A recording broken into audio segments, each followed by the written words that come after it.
지난주에 제가 이제 설교를 하면서 잠깐 말씀을 드렸지만 최근에 굉장히 개인적으로는 가슴 아픈 일이 있어서 이제 오랫동안 함께 했고 또 못 봤던 친구 오랜만에 봤다가 또 그 친구가 사고를 당해서 먼저 하나님 앞에 부르심 받았던 그 사건을 통해서 여러 가지 고민들을 하면서 많은 이제 생각들을 하는 시간들로 이렇게 보냈습니다.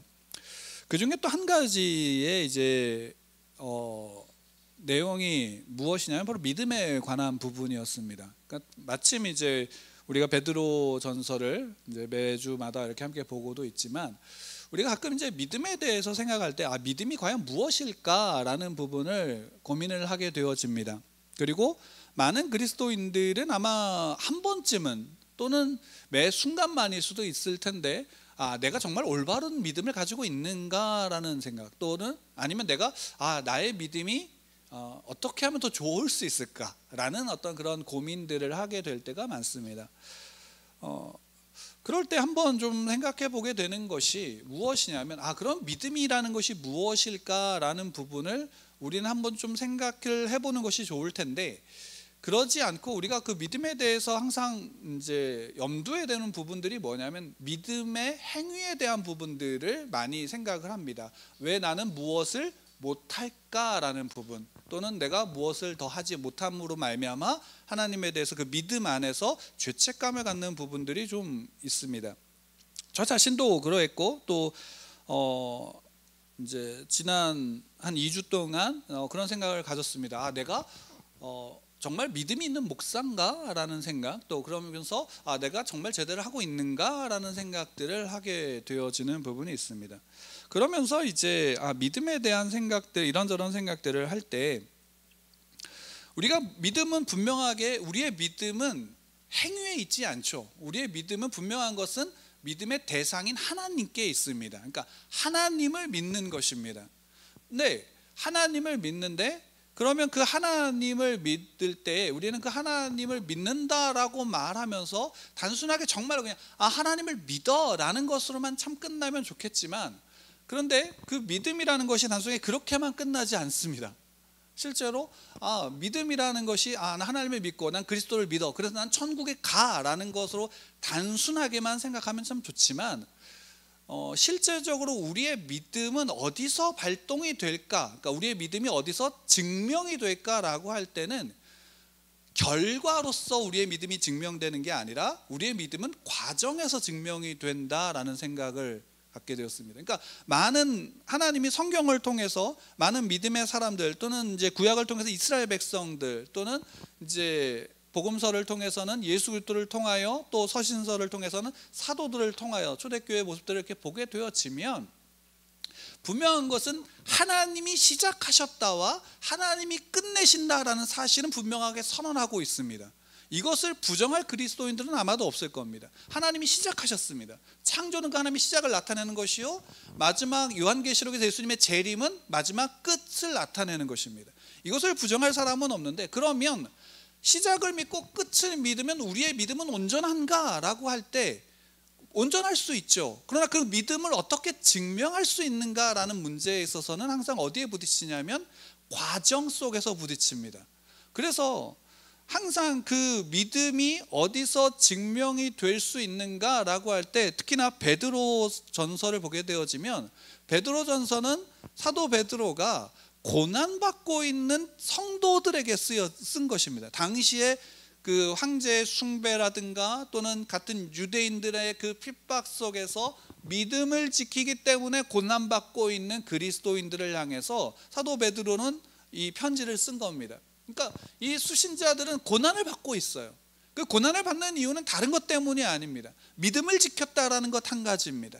예수 그리스도의 십자가와 부활을 증거했다라는 것 때문입니다. 하나님 한 분 외엔 다른 신이 없다라는 사실을 지켰기 때문입니다. 그래서 황제 앞에 숭배하지 않은 것입니다. 그것 때문에 고난받고 있는 그들에게 쓴 편지인데, 그러면서 거기에서 사도 베드로는 계속 특히나 이제 5장을 들어서는 뭘 요구하냐면 장로들에게 요구하고 젊은이들에게 요구합니다. 겸손해라. 또 그 안에서 너희들 염려하지 마라. 그러면서 근신하고 깨어서 기도해라 라고 얘기를 합니다. 그러니까 이미 고난받고 있는 이들에게 차라리 정말 위로가 되는 말을 하고자 했다면 아마 이런 말이 더 효율적이었을지 모릅니다. 야, 조금만 참아, 끝날 거야. 또는 하나님이 지금의 상황 속에서 우리를 대적하는 모든 이들을 치실 거야 라니까, 그러니까 조금만 참아 라든가 결국 이 고난은 끝날 거야 라고 한다면 좀 더 사람들은, 고난 가운데 있는 사람들은 그 안에서 희망을 가질 수 있는데, 베드로는 그런 희망을 주는 게 아니라 어떻게 본다면 이겁니다. 고난받고 있지, 고난받는데 믿음을 더 지켜 라고 말하는 것과 같은 겁니다. 그러면 고난받고 있는 사람들에게 그것이 위로가 될까라는 부분입니다. 근데 놀라운 건 뭐냐면, 우리는 그렇지만 이 편지를 받고 있는 초대교회의 성도들에게 있어서는 그것이 위로가 됐다라는 사실입니다. 이게 참 아이러니하죠. 왜 우리에게는 은혜가 되지, 우리에게는 위로가 되지 않고 이들에게는 위로가 됐을까라는 것입니다. 그 이유 중에 한 가지가 있다면 바로 그 믿음에 대한 이해가 아닐까라고 생각합니다. 왜냐하면 오늘 10절에서 보면 이 편지를 마치면서 베드로가 모든 은혜의 하나님 곧 그리스도 안에서 너희를 부르사 자기의 영원한 영광에 들어가게 하신 이가, 그분이니까 우리를, 그 성도들을 그 영광 가운데 들어가게 하신 그분이 성도들에게 이야기하는 겁니다. 뭘 얘기하면 잠깐 고난을 당한 너희를 이라고 합니다. 그러니까 지금 아는 거죠. 하나님도 성도들이 고난받고 있다는 사실을 아는 거예요. 근데 거기에 그 다음에 구절이 참 재미있습니다. 뭐냐면 고난을 당한 너희를 친히 온전하게 하시며 굳건하게 하시며 강하게 하시며 털을 견고하게 하시리라. 그러니까 지금 거기에 있는 그리스도인들을 향해서 야, 고난 끝났어 라고 말하는 게 아니라, 이 말은 다르게 푼다면 이겁니다. 야, 고난 가운데 있지, 내가 그 고난 더 잘 견디게 해줄게 라는 말입니다. 강하게 하고 견고하게 하고 털을 강하게 해서 이 고난을 잘 견디게 해줄게 라는 부분이에요. 그러니까 이게 어떤 말과 같은 맥락이냐면 하나님이 성도들과 함께 하신다라는 말인 거죠, 실제적으로. 근데 그 말이, 이 말이 이들에게 있어서 위로가 될 수 있는 부분 중에 하나는 무엇인가 라고 할 때, 적어도 초대교회 성도들은 그 믿음 속에서 항상, 아까 제가 믿음에 대해서 말씀드렸다시피 하나님을 믿을 때 하나님이 시작하셨고 하나님이 끝내신다는 사실을 믿는다라는 것을 초대교회 성도들은 분명히 알았고, 그 종말론적인 신앙 속에서 분명하게 이것은 끝날 때가 끝난다라는 사실을 믿었다라는 겁니다. 물론 그때 그 시대에는 아마 이런 분들도 있습니다. 그러니까 이렇게 이야기하는 분들도 있는데, 저도 거기엔 동의하는 부분이 뭐냐면 예수님이 바로 재림하실 때가 얼마 남지 않았다라는 긴급함들이 이들의 초대교회 성도들한테 분명히 있었습니다. 그러니까 승천하신 지 얼마 안 되었고 바로 다시 오신다라고 하셨기 때문에 그 기간이 굉장히 짧을 거라고 생각을 했고 바로 오실 것이다라는 믿음이 있었습니다. 그렇기 때문에 그들은 그런 가운데서 그 고난을 견디는 것이 그들에게서 어떤 면으로 중요했을 것입니다. 근데 그런 믿음 속에서 그 믿음을 견디는 것, 그 믿음의 견딤으로 말미암아 그 시대 속에서 무엇이 증거되어졌냐면, 그리스도인들은 그 고난 속에서도 믿음을 지키고 있구나. 근데 믿음을 지키는 것이 단순하게 나는 믿음만 지켜, 난 하나님만 믿어라는 것을 끝나는 것이 아니라 그들의 선함들이 거기 안에서 분명하게 나타나고 있었다라는 것이에요. 자기의 가진 것을 기꺼이 나누었고, 자기의 가진 것을 기꺼이 나눔으로 말미암아 다른 이들, 더 고통받고 있고 힘든 나그네들에 대해서 선대하고 환대했다라는 사실입니다. 이것이 바로 사도 베드로가 초대교회 성도들, 고난받고 있는 성도들을 향해서 한 위로의 편지의 내용인 거죠. 그럼 반대로 이야기했을 때 이것이 오늘날 우리의 시대 속에서 우리에게 위로가 될 수 있는 부분은 무엇일까라는 부분을 우리는 성경을 통해서 어떻게 해야 되냐면 확인을 할 필요가 있어요. 여러분들에게 정말로 그러면 이 말이 위로가 되시나요? 그러니까 여러분들이 고난과 환난과 고통 가운데 있을 때 그때 믿음을 지키는데 하나님께서 그 믿음을 지킬 수 있도록 견고하게 하실 거야, 함께 하시면서 너의 털을 다지실 거야 라고 말한다면 그 말이 여러분들에게 위로가 되십니까? 아니면 여러분들의 고난과 고통이 하나님께서 해결해 주실 거야. 그러니까 더 기도하면 돼. 더 하나님을 붙잡고 그 말씀을 붙잡아야 돼. 라고 하는 말이 여러분들에게 더 위로가 될까요? 어떤 분이, 제가 이제 정확하게 어떤 분인지 모르는데, 어떤 분이 설교를 통해서인가 아니면 책을 통해서인가 그런 얘기를 하신 것을 기억합니다. 우리 기독교 안에서 우리의 기독교 신앙을, 믿음을 무너뜨리는 것 중에 하나가 뭐냐면 헛된 희망을 주는 것이다 라는 얘기를 한 적이 있습니다. 정확하게 누군지는 정말 기억이 안 나서, 그런데 저는 그 이야기에 어느 정도 동의를 하고 하는 부분이 이겁니다. 우리는 기도하면 돼라는 것을 통해서, 또는 믿음을 지키면서 그 믿음의 행위를 지키는 것으로 말미암아 어떤 결과가 내가 원하는 결과로 도출될 것이다 라는 부분에 대한 희망을 줄 때가 많아요. 믿음이라는 명목 속에서. 근데 그것이 다 틀렸다라고 말할 수는 없지만, 적어도 그것만이 우리의 믿음이거나 그것만이 우리의 위로거나 우리의 능력이 되지는 않는다라는 사실입니다. 베드로가 그 초대교회 성도들에게 위로하며 그들에게 너희들은 이런 능력이 있다, 그러니까 너희들에게는 하나님이 함께 하시는 능력이 있다라고 권하면서 믿음을 지키라고 말하는 것은, 오늘날 우리에게도 우리가 가지고 있는 이 믿음이 정말로 성경을 통해서 우리에게 요구하시는 믿음인지를 우리는 확인하고 점검하고 바라볼 필요가 있다라는 사실입니다. 실제로 믿음을 지켜서 우리의 문제가 해결되어지는 것으로 나온다면, 어떻게 본다면 그것은 신명기 28장에 나오는 이야기와 같을 수 있습니다. 신명기 28장을 보면 15절에서 보면 죄를 지은, 그러니까 하나님 앞에 죄를 지은 백성들에게 하나님이 어떤, 그러니까 벌을 내리시는 거예요. 반대로 얘기하면 하나님의 말씀을 지키면 그들에게는 어떻게 하냐면 복을 주신다라는 내용이죠. 그래서 그 벌을 주시는 내용 중에 하나가 뭐냐 하면 병이에요. 피부병, 나병 이런 겁니다. 그러니까 머리부터 발끝까지 질병, 그 병이, 피부병이 남으로 말미암아 이것은 그 사람들에게 증거가 되는 거예요. 뭐냐면 저는 하나님 앞에 벌을 받고 있다라는 증거가 되어졌죠. 그것이 신약에서도 나오고 예수님의 시대 때도 나오죠. 나병 환자들을 보면서 부정하다라고 말하게 한 것은 뭐냐면 그들이 하나님 앞에 벌을 받았다라는 것에 대한 증거입니다. 근데 재밌는 건 뭐냐면, 저도 최근에 이제 한 교수님의 글을 통해서 보게 된 부분인데, 욥기서를 보게 되어지면 욥기가 두 번째 재앙으로 받았던 게 뭐냐면 피부병입니다.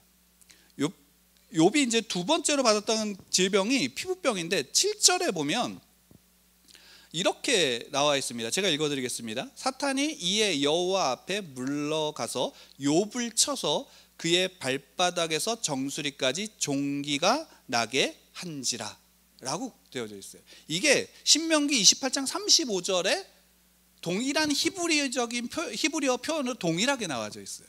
그러니까 신명기는 뭐냐면 인과응보죠. 죄로 인한 결과로서 그거 나온다면, 욥은 이 질병, 이 피부병이 머리부터 발끝까지 난 이 피부병은 욥은 죄를 지은 결과인가요? 욥기서를 통해서 보면 그게 아니다라는 사실을 욥기서에서 나타내고 있는 겁니다. 물론 우리는 욥기 전체를 통해서 그것을 이미 알고 있지만, 히브리어 안에서 표현적으로 어떻게 본다면 이 부분은 신명기에서 나오는 그 내용, 28장 35절의 내용을 어떻게 본다면 반대의 이야기를 하고 있는 것이. 왜? 욥이 고난받고 있는 것은 죄의 결과로 인한 벌이 아니기 때문이죠. 그러면 우리가 단순하게 우리의 믿음이라는 것이 단순히 믿음을 잘 지키면 복을 받는다라는 것으로 오늘날 우리의 시대 속에서도 그것을 절대화시켜서 볼 수가 없다라는 것입니다. 달리 얘기한다면 우리의 믿음은, 우리의 과정 속에서 나타나는 우리의 믿음의 증거는 무엇인가 하면, 내 상황과 환경이 어떠하든 그 속에서 하나님이 누구인지인가를 인정하며 그 앞에 서는 것입니다. 그리고 때로 어떤 때는 욥과 같이 하나님 앞에 나를 왜 태어나게 하셨어요? 라고도 물을 필요가 있다라는 사실입니다. 그것이 금기시 되어지고 그것이 좀 주의할 것은 뭐냐면, 그것 자체로 하나님을 부정한 것으로 나간다면 그것은 잘못되어진 부분이겠죠. 그러나 하나님을 인정하고 그 하나님이 어떤 분인지는 알지만 그 하나님 앞에서 나의 존재가 스스로 부정하면서 하나님 앞에 묻는 것은 우리에겐 때로는 필요합니다. 왜? 그것이 그 앞에서 내가 지금 내 현재 속에서 살아가고 있는 나의 신앙, 내 믿음이 어떠한지를 거기서 점검해 볼 수 있기 때문입니다. 우리는 믿음에 대해서, 내가 가지고 있는 믿음에 대해서 확인할 필요가, 스스로가 확인할 필요가 있다라는 사실입니다. 그 확인은 내가 얼마나 기도를 많이 안 했는가로서 또는 많이 했는가로서 확인되어지는 것이 아니라, 하나님 앞에서 내가 그 하나님 앞에 내가 어떠한 존재로 서서 그 하나님을 정말로, 이 말이죠, 하나님만으로 만족하고 있는가입니다. 내가 고난 가운데, 고통 가운데, 질병 가운데 있는데도 불구하고 그 속에서 하나님을 인정하고 그 고통 속에 내가 하나님으로 만족하고 기뻐할 수 있는 자리까지 우리가 나아갈 때 우리의 신앙이 어떻게 하는가? 성숙해져 간다라고 할 수 있는 부분이겠죠. 그래서 실제로 우리의 믿음 속에서, 기독교인들의 그 신앙과 그 믿음 속에서 가장 중요한 부분이 하나 있습니다. 우리가 실제로 우리의 삶에서 날마다 우리가 이 안에서 우리를 되돌아봐야 되는 것입니다. 그게 뭐냐면 성찰입니다. 자기 성찰입니다. 또 성경에서 예수님 말씀하시죠. 자기를 부인하라고 하셨죠. 그러니까 자기 부인은 단순하게 죄에 대한 부분을 자기를 부인하는 것만이 아니라, 내가 가지고 있는 내 현재 속에서 내 믿음에 대해서도 우리는 때로는 부인하면서 그 앞에서 자기를 부딪혀 볼 필요가 있다는 겁니다. 그리고 결국 성찰은 내가 다 맞다라고 생각하는 사람은 자기 성찰을 할 수 있을까요? 자기 성찰을 할 수가 없습니다. 내가 틀렸을 수 있음을 인정하면서 나의 성찰은 시작되어지는 겁니다. 우리의 믿음은 다른 사람을 판단하는 것에서 내 믿음이 증명되는 것이 아니라, 내가 내 믿음 앞에서 부딪히면서 자기를 성찰하고 그 성찰 속에서 하나님 앞에서 나를 부딪힐 때 우리의 믿음이 증명이 되는 것입니다. 복음은 바로 그 속에서 빛날 것입니다. 복음은 바로 그 속에서 빛날 것입니다. 우리는 그 안에서 성찰하지 않는 거죠. 큐티를 아무리 많이 하는데 정작 그 큐티를 하는 많은 이들 속에서는 큐티를 통해서 무엇을 느끼냐면, 하나님이 이런 분이지, 또는 이 안에서 그래, 좋은 말씀이야, 이걸 붙잡고 가야지, 또는 그 안에서 내가 원하는 어떠한 것을 그 안에 투영하기도 합니다. 물론 제대로 하시는 분들 더 많죠. 근데 적어도 우리가 큐티를 하는 부분, 묵상을 한다는 부분은 어떤 부분이냐면, 그 안에서 그 말씀 앞에서 자기를 성찰하는 거죠. 자기를 성찰한다는 것은 그 안에서 자기의 믿음의 모습 속에서 알고 있던 부분들이 틀렸다라는 부분들이 인정이 되면서, 틀릴 수도 있다라는 부분이 인정이 되면서 우리는 그 성찰이 시작되어질 부분입니다. 근데 그래서 앞에서 말씀드렸다시피 믿음은 참 단순하게만 생각하면 참 쉽습니다. 나 하나님 믿고 나 예수님 믿어 라는 것으로만 끝난다면 참 쉽습니다. 우리 실제로 어린아이들한테는 그렇게 가르치죠. 예수님 믿으면 천국 가 라고 가르치죠. 그리고 처음 교회 나오시는 분들에게도 그렇게 가르칩니다. 실제로 그러합니다. 그리고 기도하면 하나님이 응답하신다라고 가르칩니다. 제가 어렸을 때 들었던 가장 인상 깊은 말이 그거였습니다. 하나님께 기도하면 하나님이 기도 들어주신대. 하나님께 기도하면 하나님이 엄마 질병 고쳐주실 거야 라는 그 어렸을 때 그 한마디가 저를 교회 다니게 만들었습니다. 그리고 그 한마디가 저로 말미암아 부흥회도 쫓아다니게 했고 거기에 다니게 했습니다. 그건 큰 힘이 있죠. 단순하게 그렇게 생각하면 참 좋습니다. 그런데 실제로 우리의 신앙 가운데 부딪히는 실제 우리의 삶의 현실은 너무 다양하다라는 것입니다. 그리고 그 다양함 속에서 분명한 기준이 필요합니다. 저는 그런 면에서 십계명이 그리스도인들에게 중요하다고 생각합니다. 그걸 지켜서 구원받는 게 아니라 그리스도인들이 이미 구원받았기 때문에 그들의 삶의 기준으로서 하나님이 주신 하나님을 사랑하고 내 이웃을 내 몸과 같이 사랑하는 기준으로서의 십계명이 중요하다고 생각합니다. 구원의 능력으로서가 아니라. 그런 면에서 우리에게 있어서는 뭐냐면 그것이 중요한데, 다만 그것이 실제로 드러나는 그 삶의 현장에서는 너무 다를 수 있다는 것입니다.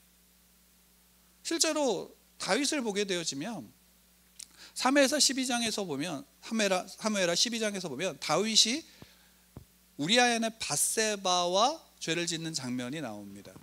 근데 그 장면에서 굉장히 인상 깊은 부분이 뭐냐면 나단이 비유로서 다윗에게 이야기를 합니다. 부자가 손님이 왔는데 가난한 자의 양을 잡아다가 그것으로 요리를 해주는 장면. 근데 그것에 대해서 나단 선지자가 말하죠. 다윗이 분개하면서 내가 당장 그를 잡아드리겠다라고 말할 때 나단이 한마디 하는 겁니다. 그 사람이 바로 당신입니다 라고 했던 그 장면입니다. 그럼 그 장면 속에서 한 가지 생각해 본 게 이겁니다. 그냥 상상을 통해서 한번 생각해 본 게 이겁니다. 그때까지 다윗은 자기의 죄를 알았을까요? 또는 그때까지 다윗은 자기가 정말로 믿음 가운데 있다고 생각했을까요? 믿음 가운데 있지 않았다고 생각했을까요? 어떤 여러분 생각했을까요? 저는 적어도 그가 했던 행동 속에서 죄는 알았을 거라고 생각합니다. 숨겼잖아요. 숨기기 위해서 우리아를 죽였으니까. 그것을 다 숨겼다라고 생각했었던 그 순간에 그는 제사도 참석했을 거예요. 왕으로서. 또 그 모든 하나님의 일들을 다 관리했을 거예요. 그 안에 자기의 믿음이 있다라고 생각했을 것이고 그 안에 믿음으로 그것을 행했을지 모릅니다.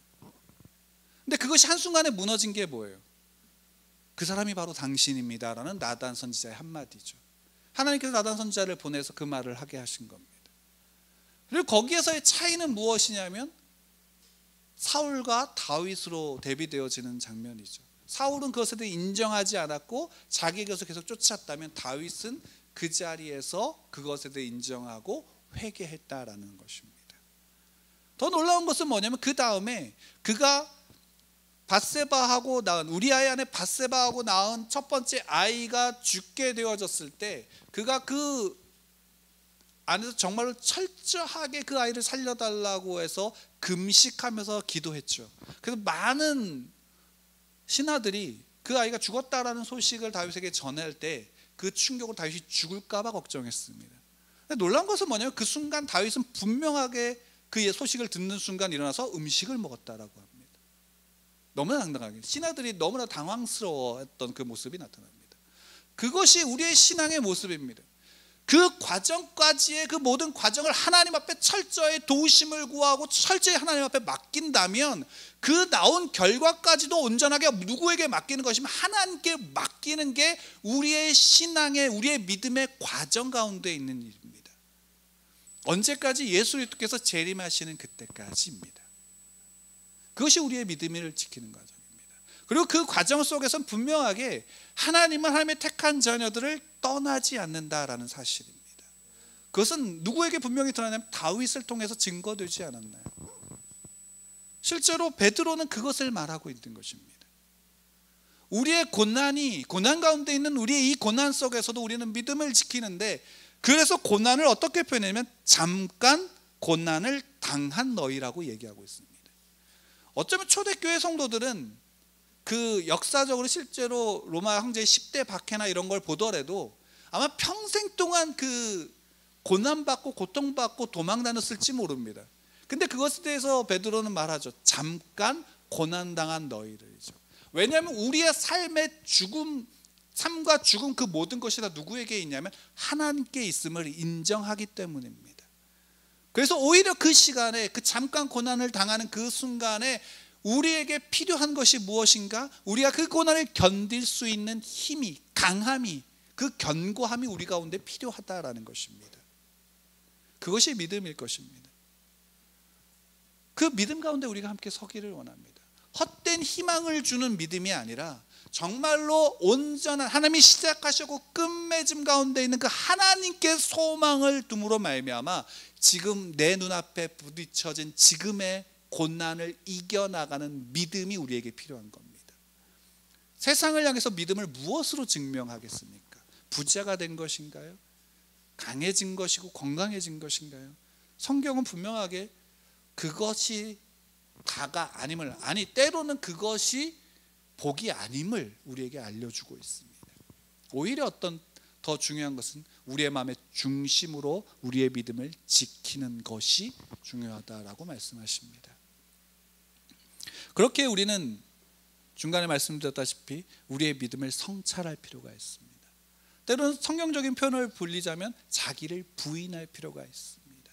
우리의 매 순간 우리의 믿음 하나님 앞에, 우리 그리스도 앞에, 십자가 앞에서 나를 부인함으로 내 믿음을 확인할 필요가 있습니다. 내가 맞다라는 것이 아니라 내가 틀릴 수 있음을, 내가 사람들에 대한 모든 것 속에서 틀릴 수 있음을 인정하며 나가는 것입니다. 그것이 그럴 때 하나님께서 분명하게 그들 가운데 함께 하심으로 말미암아 그들에게 그들의 신앙이 점점 자라게 하심을 우리는 믿습니다. 그 깊어짐을 믿습니다. 또 무엇보다도 하나님은 그렇게 살아가는 그 하나님의 택한 자녀들을 한순간도 놓치지 않는다라는 사실입니다. 결국 그 완성의 자리에 하나님께서 우리를 이끌어 가시고 계심을 우리는 믿습니다. 그 믿음 가운데 저와 여러분들이, 우리의 순우리교회가, 우리의 성도들 함께 서기를 바라고, 그 안에서 우리가 날마다 나의 믿음을 성찰하는 또는 자기를 부인하는 그 신앙으로 여러분들 서기를 축원합니다.